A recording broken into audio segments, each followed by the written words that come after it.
तो स्वागत है आपका अपने YouTube चैनल पाठ्यक्रम में। मैं आलोक गुप्ता आज आपके लिए लेकर आया हूँ डीएसटी कार्यालय परिचारी से संबंधित सब महत्वपूर्ण जानकारियों को, जिसमें हम ये जानेंगे कि मेंस का एग्ज़ाम जो है वो कब होने वाला है, इसका फॉर्म कैसे भरना है, क्या एग्ज़ाम पैटर्न होगा, क्या पढ़ना है और क्या नहीं पढ़ना है।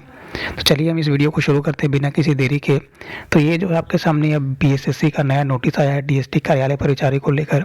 मैं इसको थोड़ा जूम कर देता हूँ ताकि आपको ध्यान से ठीक से दिखाई दे।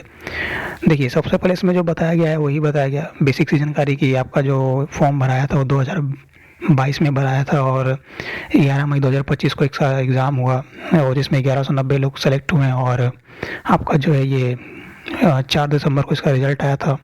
तो अब ये बताया जा रहा है कि आपका जो ये मतलब अब जो आपका मेंस का एग्ज़ाम होने वाला है, अगर आप ध्यान से देखिएगा तो यहाँ पे नीचे आने के बाद आपको पता चलेगा कि उस डेट के बारे में कि मेंस का एग्ज़ाम आपका कब होगा। तो यहाँ नीचे आपको साफ दिख रहा होगा कि मेंस का एग्ज़ाम आपका 8 फरवरी 2026 को होने वाला है। लेकिन आपका जो मेंस का एग्ज़ाम का फॉर्म भराया जाएगा वो आपका थोड़ा सा अर्ली भरा जाएगा, क्योंकि यहाँ आप देखेंगे तो ऊपर में आपको बोल दिया गया है कि 6 यानी 6 जनवरी 2026 से लेकर के 20 जनवरी 2026 तक आपका मेंस का एग्ज़ाम का फॉर्म भरने का डेट है। ठीक है, इतना क्लियर है।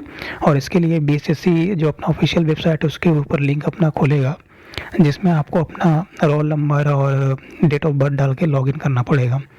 और क्या क्या डॉक्यूमेंट लग रहा है, तो डॉक्यूमेंट की अगर हम बात करें तो डॉक्यूमेंट में देखिए ज़्यादा कुछ नहीं, आपको डॉक्यूमेंट में वही सब पुराना वाला डॉक्यूमेंट देना है, लेकिन उसके साथ साथ बस एक नया डॉक्यूमेंट आपको देना पड़ेगा अपना रोल रिजल्ट का। अब रिजल्ट तो अभी आया नहीं है, लेकिन देखिए कब तक आता है।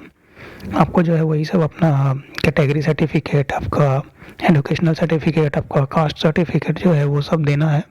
इसके साथ साथ आपका जो है वो रिजल्ट का भी लगेगा अगर आएगा तो, नहीं तो फिर आपका बताया जाएगा कि क्या क्या देना है। लेकिन यहाँ पर तो ये बताया गया है कि ये सब देना होगा आपको।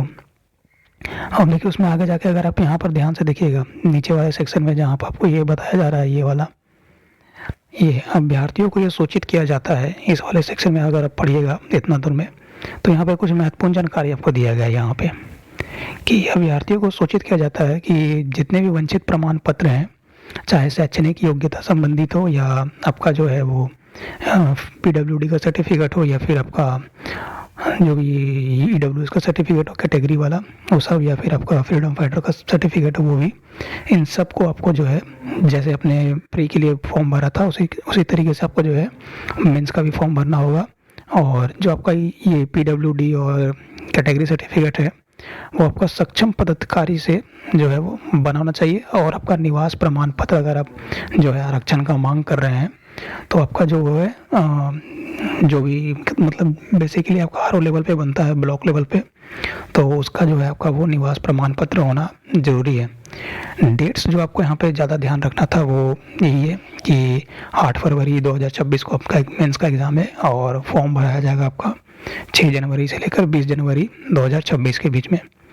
लेकिन एक और थोड़ी महत्वपूर्ण जानकारी यहाँ पर आपके लिए ये है, थोड़ा सा नीचे जाने के बाद आपको दिखाई देगा इसमें यहाँ पे कि ऐसे जो भी लोग जो तांती या ततवा स्किप हो गया, ऐसे जो भी लोग तांती या ततवा कैटेगरी को बिलोंग करते हैं उनके लिए है यहाँ पे स्पेशल जो है कुछ कहा गया है। जैसे कि आपने पिछले इस एग्ज़ाम में जो है आपने एससी कैटेगरी से फॉर्म भरा होगा, यहाँ पे कहा जा रहा है कि आपने पिछले मतलब प्री के एग्ज़ाम में आपने एससी कैटेगरी से फॉर्म भरा और आप चाहते हैं कि आपका कैटेगरी सुधारा जाए और आप ईबीसी कैटेगरी में आना चाहते हैं, तो वो जो है अपना ईबीसी का नॉन क्रीमी लेयर का जो होता है आपका फॉर्म डॉक्यूमेंट वो आपको जमा करना पड़ेगा फॉर्म भरते समय। लेकिन उसमें ये दिक्कत है कि अगर आप ताती तत्वा के समुदाय से बिलोंग करते हैं और आरक्षण कोटि में आप संशोधित कर रहे हैं, मतलब एसटी से आप ईबीसी में आ रहे हैं, तो आपका जो है रिजल्ट वहाँ पे हार्म हो सकता है। ये यहाँ पे आपको ध्यान रखने वाली बात है। तो ये सब कुछ प्रमुख बातें थी जो आपको ध्यान रखना है। मैं यहाँ पे आपको शॉर्टकटली सब कुछ बता देता हूँ कि क्या क्या आपको ध्यान रखना है डीएसटी कार्यालय परिचारी के मेंस से रिलेटेड। तो सबसे पहले जो आपको ध्यान रखना है वो ये रखना है कि आपका मेंस का डेट कब है। मेंस का डेट आपका 8 फरवरी 2026 को है। 8 फरवरी 2026 को फॉर्म कब भरा जाएगा, 6 जनवरी से लेकर के आपका 20 जनवरी 2026 तक फॉर्म भरा जाएगा। फॉर्म में क्या क्या डॉक्यूमेंट लगेगा, डॉक्यूमेंट आपका जो है रिक्वायर्ड डॉक्यूमेंट सेम है, लेकिन आप ताती तत्व समुदाय यानी जो आपका बीवर कम्युनिटी से आता है, उसमें आप एससी कैटेगरी से ईबीसी में जा रहे हैं, तो आपको नॉन क्रीमी लेयर भी देना पड़ेगा और डोमिसाइल तो सबको देना ही है।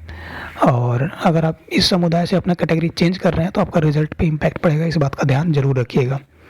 बाकी इसमें लास्ट में नीचे यही कहा गया है कि जो एग्ज़ाम आपका होगा वो 2 घंटे का होगा, पहले की तरह 100 नंबर का होगा और कोई नेगेटिव मार्किंग नहीं होगा। अब आगे बढ़ते हैं कि आपको पढ़ना क्या है। देखिए, अगर आप कहीं से तैयारी कर रखे हैं तब तो कोई दिक्कत नहीं है, लेकिन आप नहीं कर रखे हैं तो उनके लिए यहाँ पर ज़रूरी है कि क्या पढ़ना है और जो पढ़ रखे हैं उनको क्या रिवीजन करना है। देखिए, सबसे पहले बात करते हैं मैथ्स की। मैथ्स में ज़्यादा सिलेबस नहीं है आपका। एलसीएम, एचसीएफ और आपका रियल नंबर, फिर आपका रैशनल नंबर, इरेशनल नंबर और पूर्णांक आपका हो गया, यानी कि आपका फ्रैक्शन हो गया, स्क्वायर, क्यूब रूट और क्यूब्स और percentage, profit and loss, simple interest, compound interest और टाइम एंड डिस्टेंस, रेशियो और प्रोपोर्शन, ये सब आपका टॉपिक है कुछ कुछ जो आपको पढ़ना है। और सामान्य ज्ञान में आपका फिर वही सब कुछ, लेकिन यहाँ का टॉपिक आपका इम्पोर्टेंट पड़ जाता है। जो आपका यहाँ पे टॉपिक है 40 नंबर का ये होगा, 30 नंबर का मैथ था और 40 नंबर का आपका है जीएस होने वाला है।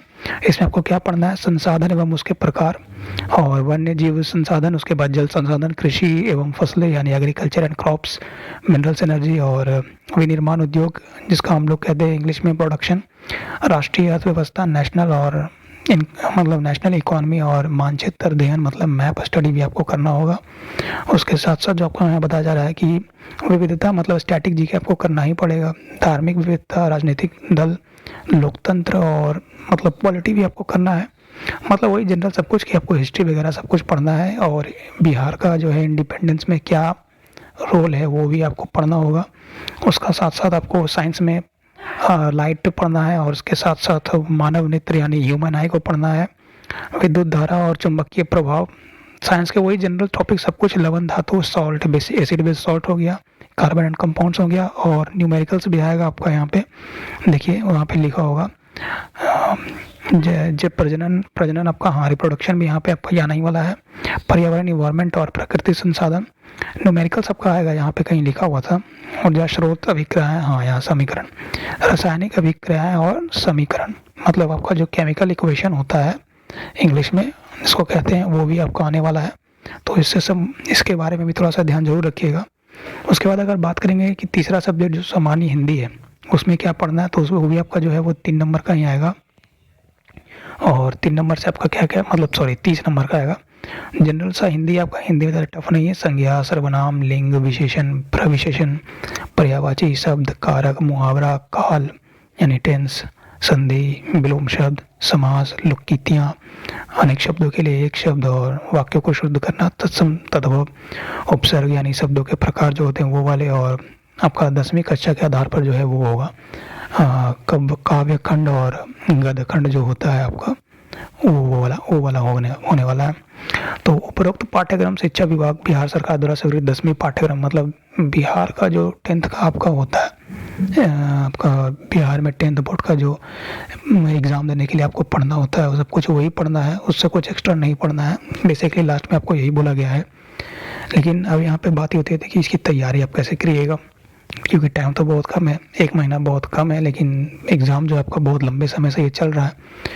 तो देखिए, मैं आपको यही कहना चाहूँगा कि आप जहाँ से भी पढ़ रहे थे या कहीं से भी आप पढ़ लिए हैं तो बस उसको एक बार रिवाइज़ कर लीजिए। लेकिन जो लोग नहीं पढ़े हैं वो अपना सेल्फ स्टडी पे ही ध्यान दें। टॉपिक मैंने आपको बता दिया है या बीएसएससी ने आपको जो है वो वहाँ पे टॉपिक दे दिया है, इन टॉपिक्स को आप ज़रूर पढ़ लीजिए। इन टॉपिक से ही क्वेश्चन आएंगे ज़्यादातर और इस टॉपिक से ही आपका जो है मैक्सिमम मार्क्स आ जाएगा।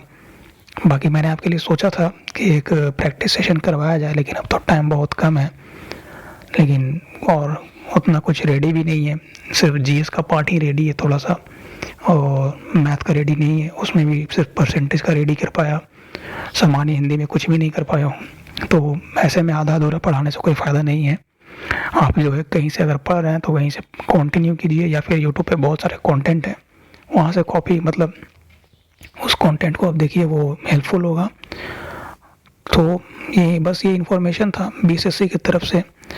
स्ट्रेटेजी आपका साफ़ होना चाहिए, ज़्यादा इसमें आपका जो है छींचा लेदर नहीं करना है और साफ़ सुथरा आपका यहाँ पे जो है वो होना चाहिए सब कुछ तैयारी। कोई ज़्यादा यहाँ पे आपको जो है वो ये नहीं करना है, बस समीकरण एक बार कैसे होता है वो देख लीजिएगा। और मैं जितना कर पाऊँगा अपने चैनल पे वो ज़रूर कराऊँगा, जैसे कि समीकरण वगैरह या जो भी यहाँ पे मैथ में करवा सकता हूँ, जो भी कंटेंट मेरे पास फ़िलहाल रेडी है उसको मैं ज़रूर करवाऊँगा। लेकिन एक बात मैं आपको कहना चाहूँगा कि 8 जनवरी 2026 को मैं जो हूँ वो आपके लिए बिहार करंट अफेयर का 150 क्वेश्चन का एमसीक्यू लेके आ रहा हूँ। उसको आप ज़रूर देख लीजिएगा, क्योंकि वहाँ से मैंने सिर्फ करंट अफेयर को नहीं कराया है, स्टैटिक जीके को भी करवाया है। तो उसमें आपका कुछ ना कुछ क्वेश्चन ज़रूर भिड़ जाएगा, 2-3 क्वेश्चन तो एकदम डेफिनेटली भिड़ जाएगा। तो इसको ज़रूर देखिएगा, ये आपके लिए बहुत हेल्पफुल होगा। बाकी वीडियो में बने रहने के लिए बहुत बहुत धन्यवाद। डेट आप लोग अपना एक बार देख लीजिएगा, और तांती समुदाय वाले लोग तो खास करके ध्यान रखिएगा कि उनको जो है वो आपका कैटेगरी चेंज करने पे रिजल्ट हार्म कर सकता है, तो सोच समझ के ही करें। और 8 फरवरी आपका डेट याद रखिएगा एग्ज़ाम का, और 6 से 20 जनवरी आपको मेंस का फॉर्म भरना है, ये भी याद रखिएगा। धन्यवाद दोस्तों वीडियो में बने रहने के लिए।